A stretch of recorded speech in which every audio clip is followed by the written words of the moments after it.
कराची से खबर है हमारे पास कि कराची में एक बार फिर ऐसा लग रहा है कि भत्ताखोर सरगर्म हो रहे हैं। बुध को टिम्बर मार्केट में स्टील का कारोबार करने वाले ताजर शहजाद जाफरानी को मुसल्लह मुल्ज़िमान ने दुकान में फायरिंग करके कत्ल कर दिया।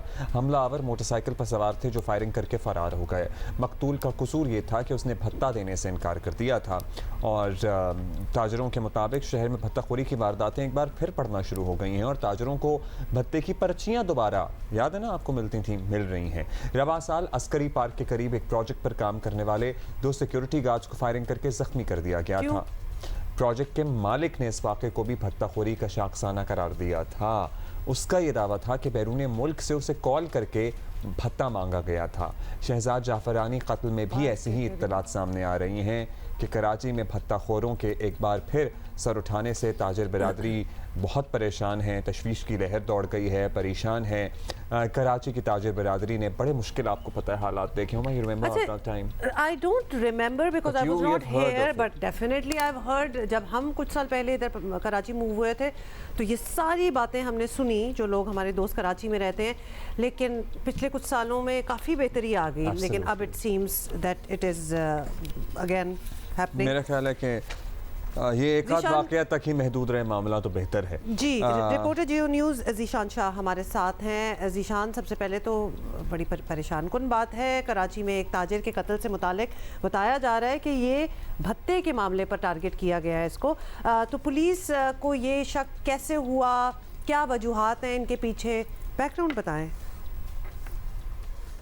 जी देखिए, बिल्कुल बुध की शाम को जो कुम्हारवाड़ा टिम्बर मार्केट और नेपर थाने की हदूद में ताजिर को टारगेट करके कत्ल किया गया है। इस हवाले से पुलिस की जानिब से मुकदमा दर्ज कर लिया गया है।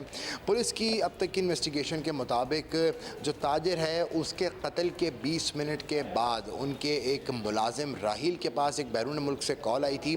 कॉल करने वाले ने इस हवाले से अपने बारे में नहीं बताया कि वो कौन है या किस तंजीम से उसका ताल्लुक़ है, ताहम उसने इस कत्ल की जिम्मेदारी कबूल की और फ़ोन बंद कर दिया।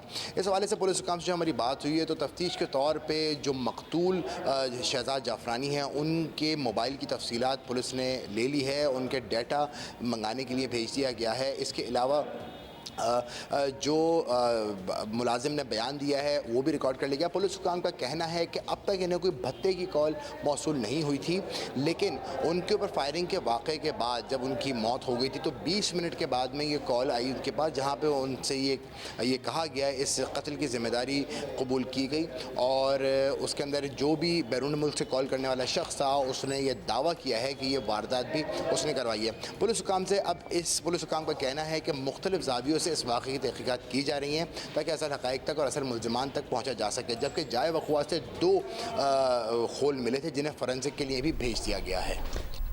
अच्छा, अब कराची में हमें पता ही है ज़ीशान, आपने भी सारे हालात देखे, कवर किए, टारगेट किले, खुसूसन भत्ते के इशू पर कत्ल एक मामूल था जिसमें फिर बहुत अरसे से बेहतरी आई, कमी आई, ख़त्म हो गया ये जुर्म, पर्टिकुलरली एक्सटॉर्शन वाला जो मामला था। लेकिन अब इस तरह के जराइम में कमी आई गई, कंट्रोल किया भी गया, तो उस पुलिस के पास कोई तजर्बा तो होगा कि उन्होंने कैसे इसे कंट्रोल किया। क्या करना है अब इस नए मामले का जो अब दोबारा सर उठा रहा है, ऐसा लग रहा है ये इशू? जी बिल्कुल, कराची में भत्ता माफिया का एक तवील अरसे राज रहा है। भत्ता ना देने की सूरत में किसी भी ताजिर को कत्ल कर दिया जाता था या पर्ची के साथ 2 गोलियां भेजी जाती थी ताकि उसको थ्रेट किया जा सके, और इस खौफ के बायस से जो शख्स है, जो भी ताजिर है, वो भत्ते की रकम अदा कर दिया जाता था। साथ ही साथ ये भी देखा गया है कि मुख्तलिफ जो ताजिर हजरात हैं उनके जो बच्चों को अगवा कर लिया जाता था, शॉर्ट टर्म किडनैपिंग की जाती थी और भत्ता और तावान की रकम, भत्ता या तावान की सूरत में रकम वसूल की जाती थी। ताहम इस हवाले से पुलिस ने हिकमत अमली मुरतब की थी। साथ ही साथ जो रेंजर्स की जानिब से भी इससे काफ़ी ज़्यादा ऑपरेशन किया गया। रेंजर्स, CPLC, पुलिस ने मुश्तरका तौर पे इसके ऊपर हिकमत अमली बनाई, जिसके बाद में इसके ऊपर काफ़ी सारे जो ऐसे लोग सरगर्म हो गए थे जो भत्ते के पर्चियाँ वगैरह भेजते थे मुख्तलिफ तंजीमों के नाम से।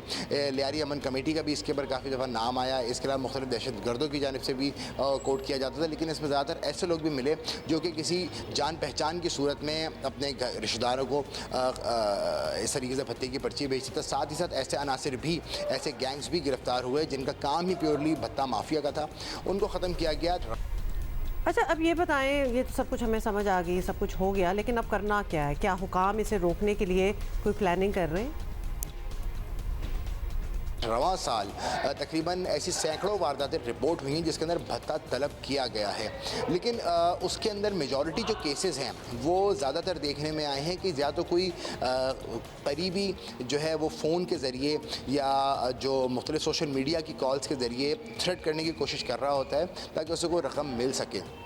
लेकिन अभी भी हुकाम का क्योंकि वाक़या सामने आया, उसके अंदर एक ताजिर का कत्ल हुआ है, तो अब हुकाम इस हवाले से काफ़ी ज़्यादा एक्टिव देखने में नज़र आ रहे हैं, क्योंकि जो ये वाक़या काफ़ी ब्रूटल है, गोली मार के गए हैं, तो इसलिए अब काफ़ी लोगों की ख़ुश तौर पर शहरियों की इस हवाले से तशवीश में इजाफा हुआ है कि मेन मार्केट में एक बड़े ताजिर को इस तरीके से कत्ल कर दिया जाए। तो इस हवाले से पुलिस हुकाम भी काफ़ी ज़्यादा इसके ऊपर सर जोड़ कर बैठे हैं ताकि इस चीज़ की तफ्तीश को आगे बढ़ाया जाए। पहले ये चीज़ क्लियर होना बहुत ज़रूरी है कि ये वारदात की किसने थी, और उसके बाद में उसी हिसाब से मज़ीद हिकमत अमली मुरतब की जाए ताकि ऐसे गैंग्स को जो माजी में भी ऐसी वारदातें करते रहते हैं, अगर कोई जेल से बाहर आया है तो उसके ख़िलाफ़ उनको भी चेक में रखा जाए।